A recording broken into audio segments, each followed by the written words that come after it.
All right. So, Errol Spence versus Danny Garcia. Let's talk about it. Now, look, this fight was very important. I'm hoping that it did at least for the 500,000, hell, even 600,000 or 700,000 pay-per-view buys. You know what I'm saying? I'm hoping it did very good because, like, a lot of people wanted to see what Spence will look like. Now, the majority of us knew that he'll win. However, we all thought, what we all thought that he'll be in a fight, for his life. Much like, with he was with Sean Porter. We've seen you know, the good fight Porter had gave him. But look, I'm impressed with Spence. I mean, for a guy who took a year layoff. Okay, he was in an accident at that. I mean, he was busted up pretty bad. He came back looking good. I mean, some people say, well, this was wrong about him, that was wrong. Hell, look, he looked better than what I expected. So to me, he looked it good. Okay. Congratulations to Errol Spence, and I takes my hat off to my man from Philly, you know, uh, Danny Garcia, for stepping up to take this fight. Only things, man, is like Danny Garcia will not let them hands go. Now, maybe because, like, when he felt Earl Spence's power and all, he tried to make an excuse and say it was the jab. It could have been, but usually Danny will counter over jab like his pop would say. You know what I mean? He wasn't doing that. But I guess when he felt Earl Spence's power, he's like, damn, I was never hit like this before. So, he was very timid. You know what I mean? It was like kind of vice versa from what I had expected. To me, it looked like Danny Garcia being off for a whole year. Okay, and he would had a whole lot of rust to shake off, and it looks like Danny Garcia was in a car accident, and Earl Spence, he was just well, he was looking like how Danny Garcia should have looked.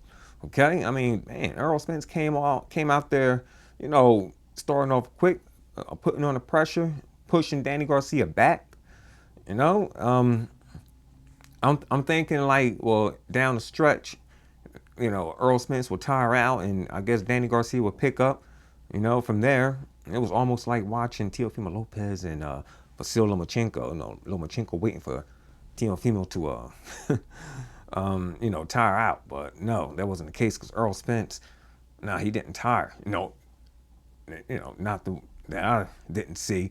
Although he did say he did tire out, but to me, Earl Spence looked great. And another things, I thought that Earl Spence's face would swell up because he was in that accident, and he got a lot of scar tissue, and just like Felix Verdejo, when he was in his moped accident, he messed up this side of the face, and whenever he boxed, that's the only side that swells up. I mean, it looks like it, my man went like 5, 10 rounds, or maybe 10, 12 rounds. I'm talking about Felix Verdejo here. I mean, that face be boom. I'm like, damn. But nah, Earl Spence, he didn't swell up.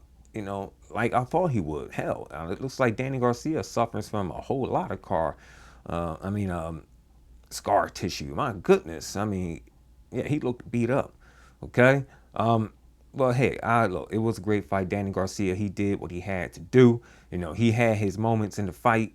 Um, what he did in the last 30 seconds of the 12th round, he could have done that, like, in at the end of every other round, or he could have done it like in a minute of the ending round or whatnot, try to steal some rounds, you know what I mean? But I don't know, he was just gun shy, okay? And at first, it looked like he was about to get stopped.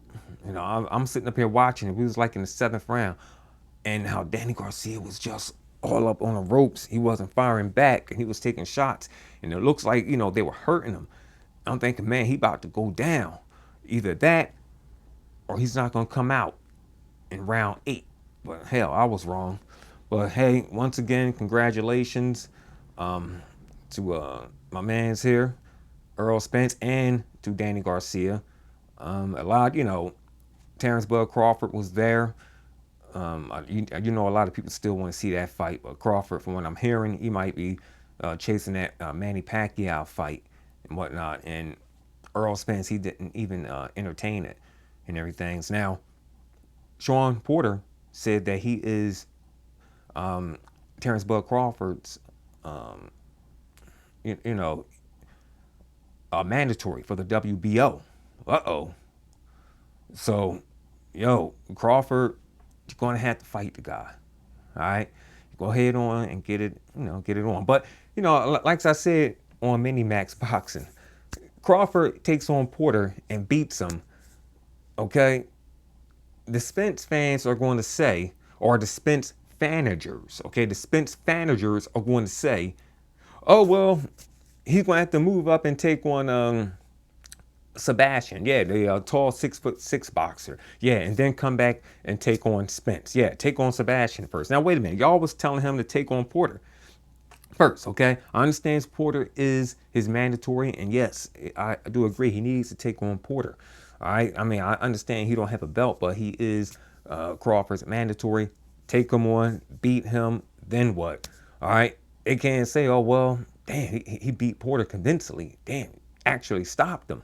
Damn. So what they gonna say next? Well, they're gonna tell him to take on Sebastian, that tall 6'6". Yeah, they're gonna try to make it difficult. You know what I mean? And if he beats Sebastian, oh well, why don't you take on both of the Charlos and then come back and take on Errol Spence? You know what I mean? Or better yet, move up to 168 and take on Canelo, and then come back a month later and take on Spence. They're going. The fanagers is gonna find a way, to how can I say, prolong Crawford from getting in the ring with their man Errol Spence. All right, now look, I'm a fan of Spence. I like him and everything, but it's just these damn fanagers. Ugh.